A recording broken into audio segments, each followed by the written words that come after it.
Hello नमस्कार दोस्तों, एक बार फिर से आप सभी का स्टडी वाला चैनल में स्वागत है।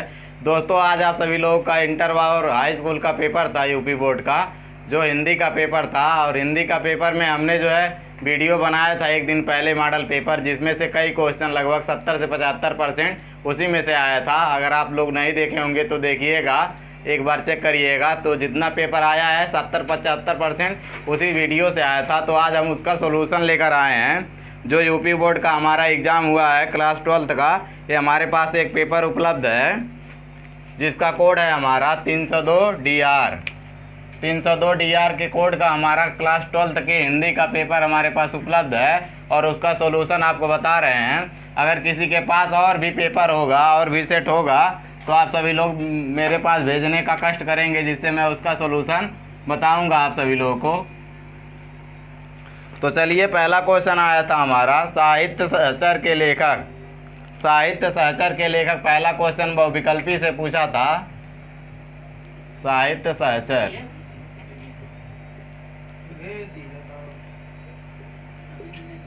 अब इसमें कई ऑप्शन था। पहला ऑप्शन था महावीर प्रसाद द्विवेदी, दूसरा ऑप्शन था हजारी प्रसाद द्विवेदी, तीसरा ऑप्शन था बाबू गुलाब राय, चौथा है महादेवी वर्मा। तो साहित्य सहचर के जो लेखक हैं हमारे, ये हजारी प्रसाद द्विवेदी हैं। अब देखिए, हजारी प्रसाद द्विवेदी, यही अभी हम कल ही क्वेश्चन इसको बताए थे वीडियो में कि ये वाला क्वेश्चन बहुत ही इम्पोर्टेंट था और आ भी गया है ये क्वेश्चन। दूसरा क्वेश्चन आया था हमारा इसी तरह का। दूसरा क्वेश्चन आया था बाणभट्ट द्वारा संपादित पत्रिका। ये भी देखिए, अभी हम कल इसको भी बताए थे कल के वीडियो में कि बहुत ही इम्पोर्टेंट क्वेश्चन में बताए थे कि बाणभट्ट द्वारा जो कथित बाणभट्ट द्वारा संपादित पत्रिका है हमारा, ये कौन सी पत्रिका है। तो बाणभट्ट जो है हिंदी प्रदीप को संपादित किए थे। हिंदी प्रदीप, एक बार जाइएगा वीडियो को देखिएगा, उसमें से कई क्वेश्चन जो है विकल्पी का आया हुआ है। तीसरा क्वेश्चन हमारा देखिए, हिंदी का प्रथम मौलिक उपन्यास। इसको भी अभी हम कल बताए थे। हिंदी का प्रथम मौलिक उपन्यास, हिंदी का प्रथम मौलिक उपन्यास, हिंदी का प्रथम मौलिक उपन्यास हमारा परीक्षा गुरु है। अभी देखिए, कल हमने इसको बताया था, ये इम्पॉर्टेंट क्वेश्चन में बताया था और वो क्वेश्चन आ गया है परीक्षा गुरु।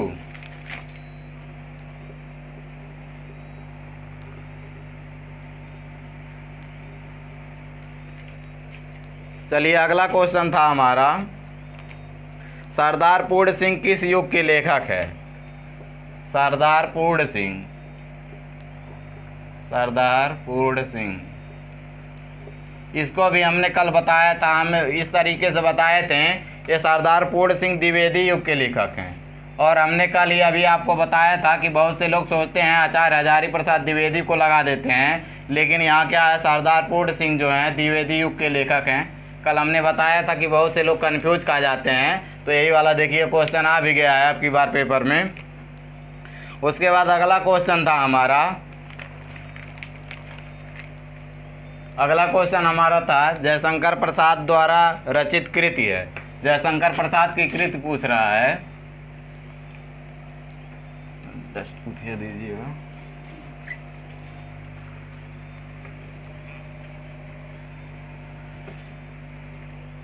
अब देखिए, इसमें 4 ऑप्शन है। जयशंकर प्रसाद किसको लिखे थे? ध्रुव स्वामिनी। अभी कल हमने बताया था, देखिए ये भी क्वेश्चन आ गया है, ध्रुव स्वामिनी। जयशंकर प्रसाद की हम बताए थे जितनी रचनाएं हैं वो बहुत ही इम्पॉर्टेंट हैं। तो उसमें से एक रचना आ गया था कि जयशंकर प्रसाद द्वारा रचित कृति है वो हमारा ध्रुव स्वामिनी है। अगला क्वेश्चन, 5 क्वेश्चन हो गया हमारा गद्य से। और देखिए, पांचों क्वेश्चन हमने बताया था। विश्वास नहीं होगा तो प्लेलिस्ट में जाइएगा, वीडियो पड़ा हुआ है यूपी बोर्ड के प्लेलिस्ट में, वहाँ से देखिएगा क्लास 12th के हिंदी का वीडियो, वहाँ से आपको पता चल जाएगा। पांचों क्वेश्चन उसमें से आ गया है जो हमने बताया था। इसके बाद अगला क्वेश्चन है हमारा छायावाद की विशेषता है। अब छायावाद की विशेषता क्या है, ये पद्य से आया हुआ है। छायावाद की विशेषता, तो देखिए इसमें 4 ऑप्शन दिया हुआ है, चारों में से तीसरा ऑप्शन हमारा सही है, सौंदर्य और प्रेम। जो छायावाद की विशेषता हमारा क्या है, सौंदर्य और प्रेम, यानी सुंदरता और प्रेम पे ज़्यादा जोर दिया गया था छायावादी युग में, इसलिए हमारा तीसरा वाला ऑप्शन सही है। उसके बाद यह दूसरा का क्या वाला था। इसके बाद वाला हमारा क्वेश्चन है, निम्नलिखित में से कौन सा ग्रंथ भक्ति काल का है। अब देखिए भक्ति काल पूछ रहा है दूसरे के ख में कि भक्ति काल का कौन सा ग्रंथ है। तो इसमें दे रहा है पृथ्वीराज रासो, विनय पत्रिका, साकेत, कामायनी। तो देखिए जो विनय पत्रिका है हमारा, विनय पत्रिका देखिए ये विनय पत्रिका हमारा क्या है, भक्ति काल का है।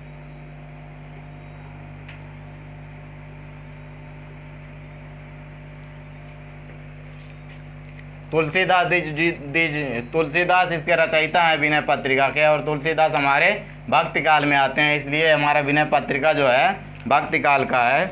इसके बाद चलिए आगे बढ़ते हैं। अगला क्वेश्चन हमारा था प्रयोगवाद के प्रवर्तक। अब देखिए ये भी क्वेश्चन हम बताए थे, अभी कल ही हम बताए प्रयोगवादी जो हमारे कौन कौन से हैं कभी। तो प्रयोगवाद के प्रवर्तक किसको जाना जाता है प्रयोगवाद के प्रवर्तक के रूप में, तो इसको ये हैं सच्चिदानंद हीरानंद बादशाह अज्ञेय जिसको कहते हैं। तो प्रयोगवाद के प्रवर्तक यही अज्ञेय जी हैं हमारे। दूसरा का गए वाला जो है हमारा सबसे लास्ट वाला ऑप्शन, चौथा वाला ऑप्शन सही था। उसके बाद दे रहा है अनामिका के रचनाकार। तो अनामिका के रचनाकार हमारे निराला जी हैं, सूर्यकांत त्रिपाठी निराला जी। दूसरा का गए वाला ऑप्शन जो पूछ रहा था अनामिका, तो अनामिका के रचनाकार निराला जी हैं। इसी क्रम में अगला क्वेश्चन हमारा था रीतिकाल का अन्य नाम। देखिए रीतिकाल का किसी और नाम से जानते हैं, और वह कौन सा नाम है, श्रृंगार काल। रीतिकाल को हम श्रृंगार काल के नाम से भी जानते हैं, और भक्ति काल को हम लोग स्वर्ण काल के नाम से भी जानते हैं। तो रीतिकाल वाला श्रृंगार काल सही था, पहला ही ऑप्शन हमारा इसमें सही था। देखिए 10 क्वेश्चन हम बताए हैं, और 10 क्वेश्चन में से जो हम बताए थे कल वीडियो में, उसमें से 7-8 क्वेश्चन बताए थे कल आपको, उसी में से आ गया था 7-8 क्वेश्चन। चलिए आगे हमारा क्या था, आगे आया था पद्यांश, गद्यांश की व्याख्या करना, पद्यांश की व्याख्या करना आया था। उसके बाद ऑप्शनल वाला कौन सा था,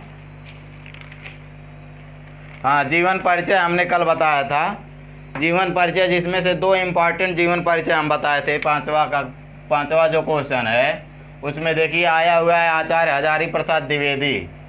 हजारी प्रसाद द्विवेदी को हमने अभी कल ही बताया कि बहुत ही इम्पॉर्टेंट हैं, उनको याद कर लीजिएगा, वो आ भी गए हैं हजारी प्रसाद द्विवेदी जी। और पद्य में हम बताए थे हम जयशंकर प्रसाद जी को। अब अभी कल हम बताए हैं कि जयशंकर प्रसाद जी ऐसे हैं जो गद्य और पद्य दोनों में आते हैं, बहुत ही इम्पॉर्टेंट हैं।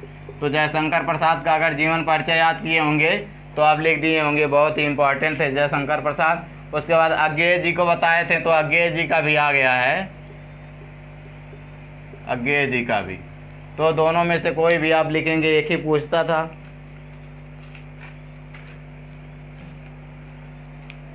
और क्या है इसके बाद 6वां क्वेश्चन था। 6वां क्वेश्चन में पंचलाइट करना था, पंचलाइट 7वां क्वेश्चन हमारा था। 7वां क्वेश्चन खंडकय का क्या था, त्यागपथी। अभी हम कल बताए थे कि जो गोरखपुर महाराजगंज वाले हैं त्यागपथी वाले, त्यागपथी के घटना को अपने शब्दों में लिखना था। तो ये वाला अगर आप लोग पढ़े होंगे एक बार तो अच्छे तरीके से लिख लिए होंगे। उसके बाद यहीं खत्म होता है हमारा खंडकय। खंडकय इसके बाद आता है, खंडकय में जो है संस्कृत पोर्शन और ग्रामर वाला होता है। अब देखिए खंडकय में क्या क्या पूछा हुआ है। खंडकय में पहला है संस्कृत का संदर्भ सहित व्याख्या करने के लिए दिया है। उसके बाद दिया है, हाँ देखिए संधि विच्छेद करने को दिया है। 10वां का जो क्वेश्चन था हमारा, 10वां क्वेश्चन ऑप्शनल वाला बता दे रहे हैं। तथेति, तथेति इसका संधि विच्छेद करना था। तो तथेति का संधि विच्छेद जब आप करेंगे तथा धन इति, तथा धन इति। अब ये ब वाला ऑप्शन सही था। ये कैसे होगा? आ धन ई मिलके ए हो जाता है, तो यहाँ से तथेति हो जाएगा हमारा। उसके बाद दूसरा इसी में से पूछा था, 10वां के में से पहला ये था और दूसरा था, दूसरा भी हमारा संधि विच्छेद करना था। मध्वरी है, मध्वरी है, तो मध्वरी का संधि विच्छेद क्या होगा? मधुधन अरी, मधुधन अरी। तो यहाँ से क्या होता है? उ और ए, उ और ए मिलके यहाँ व बन जाता है, तो मधुधन अरी हमारा सही हो जाएगा। इसमें से कौन सा ऑप्शन था? ये सही था, स वाला ऑप्शन सही था। तीसरा वाला दिया है थोड़ा सा कंफ्यूज वाला, थोड़ा हार्ड दे दिया है। तीसरा का संधि विच्छेद करना दिया है हरीश सेते, हरीश सेते। अब देखिए इसमें दो ऑप्शन सही लग रहा है। पहला दिया है हरीश सेते, हरीश पे हलंत है, उसके बाद सेते है, फिर लास्ट वाला भी वही है, हरीश पे हलंत है फिर सेते है। तो दोनों ऑप्शन में लेकिन अगर सटीक माना जाए, देखिए बता दे रहे हैं कौन कौन सा दिया है। पहला दिया है हमारा हरीश, इसमें बड़ा सा दिया है, और क्या दिया है? सेते। और फिर लास्ट वाला भी दिया है वही हरीश, इसमें छोटा वाला सा है और फिर है सेते। लेकिन अगर ज़्यादा देखा जाए तो सबसे सटीक आंसर इसका नीचे वाला होगा, हरीश धन सेते, छोटा वाला से जो हमारा है यही वाला सही होगा। तो ऑप्शन द वाला, द ऑप्शन हमारा दिया था सबसे लास्ट वाला, यही ऑप्शन हमारा सही हो जाएगा, हरीश धन सेते। ये संधि विच्छेद करने के लिए आया था। उसके बाद 10वें का ख, 10वें का ख बहुत ही इम्पोर्टेंट क्वेश्चन आया था।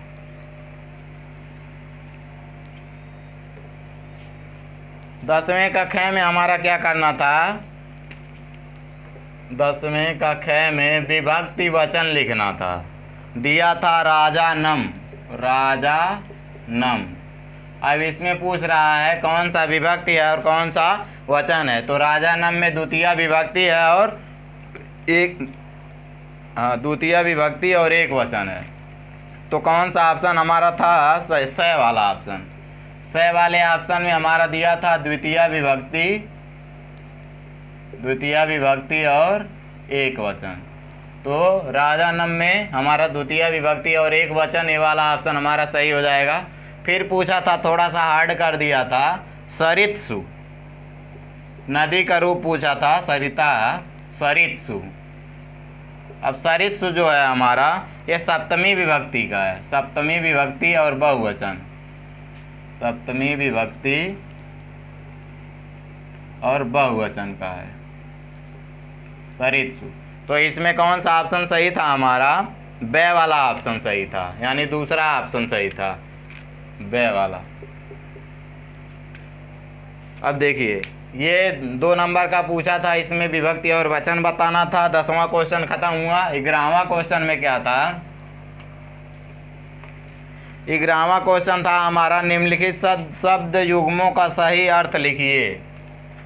11वां का दो शब्द युग्म दिया था, जैसे देखिए अंश और अंश, यानी एक अंश में छोटा वाला से रहता है और एक अंश में बड़ा वाला से।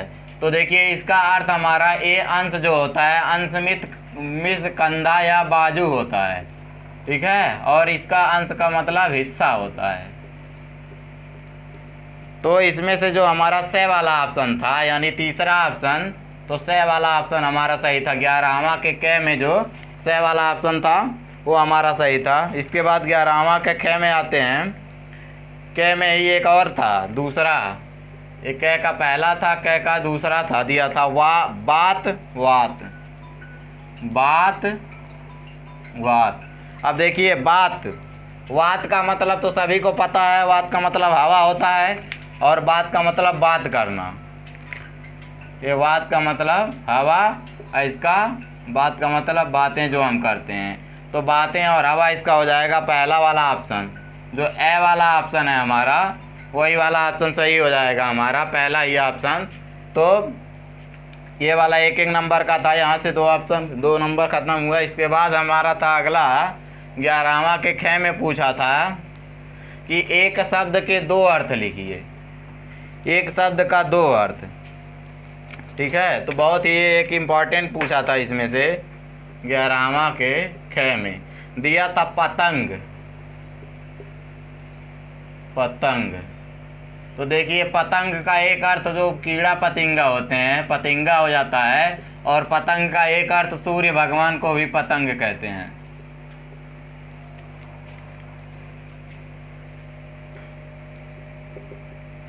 उसके बाद हमारा था नाग। तो नाग का सभी को पता है, नाग का मतलब एक होता है सर्प होता है, एक नाग का मतलब रांगा होता है, रांगा। एक नाग का अर्थ हाथी भी नाग को ही कहा गया है। उसके बाद एक नाग को मोथा भी कहते हैं। तो इसका 3-4 अर्थ हो गया हमारा नाग का। उसके बाद पूछा था हमारा वर, तीसरा वर। तो वर का तो आसान है, सभी लोगों को पता है। वर का मतलब, एक वर का मतलब पति होता है और एक वर का मतलब वरदान होता है। तो यही तीनों में से 2 ही करना था आपको, नहीं 1 ही करना था। तीनों में से 1 ही करना था, 2 नंबर का था। इसके बाद हमारा च वाला ग वाला आ गया, 11वें का ग। देखिए 11वें के ग में क्या करना था, 4 ऑप्शन दिया है। 4 ऑप्शन में से एक ऑप्शन आपको चूज करना था, कौन सा सही है। कह रहा है जिसका कोई शत्रु पैदा ही न हो। जिसका कोई शत्रु पैदा ही न हो, उसे क्या कहते हैं, अजात शत्रु कहते हैं। जिसका कोई शत्रु पैदा न हो उसे हम क्या कहेंगे, अजात शत्रु। बहुत इंपॉर्टेंट था और बहुत आसान था, 1 नंबर का था। दूसरा भी बहुत ही आसान पूछा था आपकी बार। कह रहा था जो बहुत कुछ जानता हो। जो बहुत कुछ जानता हो उसे एक शब्द में हम क्या कहेंगे। तो देखिए कंफ्यूज इसमें कर दिया था, एक दिया था सर्वज्ञ और एक दिया था बहुज्ञ। तो इसमें से हमारा कौन सा सही होगा, तो जो बहुत कुछ जानता हो वो बहुज्ञ सही होगा। अगर यही देता कि जो सब कुछ जानता हो, सब कुछ अगर कर देता तो वहाँ पे सर्वज्ञ सही रहता, लेकिन दिया था हमारा जो बहुत कुछ जानता हो, तो वहाँ पे हमारा बहुज्ञ वाला ऑप्शन सही होगा। बहुज्ञ हमारा पहला ही ऑप्शन में, हमारा ए वाले में ही दिया था, तो ए वाला ऑप्शन हमारा सही हो जाएगा। इसके बाद दिया था मैं भोजन कर लिया हूँ क्या मेरी, इसको सही करके शुद्ध करके लिखना था, इसको आप लोग कर ही लिए होंगे। उसके बाद रौद्र रस या भयानक रस का अस्थायी भाव उदाहरण सहित लिखना था। संदेह और रूपक अलंकार लिखना था। चौपाई छंद और कुंडलिया छंद लिखना था। इसके बाद एक पत्र लिखना था और निबंध लिखना था, लास्ट वाला था पर्यावरण संरक्षण पे लिखना था, आज़ादी अमृत महोत्सव। तो जितना भी हम बताए हैं बहुत ही इम्पॉर्टेंट क्वेश्चन था, कल ही बताए थे और उसी में से लगभग 60-65% आपका आ गया था देखा जाए तो। इसके बाद जितना भी बोर्ड के एग्ज़ाम का पेपर आ रहा है उसको हम पहले 1 दिन पहले उसका मॉडल पेपर लेकर आएंगे और जिसमें से मान के चलिएगा 70-75% आपका आ जाएगा। इसलिए अगर आप सभी लोग अभी तक चैनल सब्सक्राइब नहीं किए हैं, सब्सक्राइब करके रखिएगा, क्योंकि जैसे ही हम मॉडल पेपर अपलोड करेंगे आपके पास पहुंच जाएगा। तो चलिए आज के वीडियो में इतना ही, उसके बाद मिलते हैं अगली वीडियो में। Thanks for watching.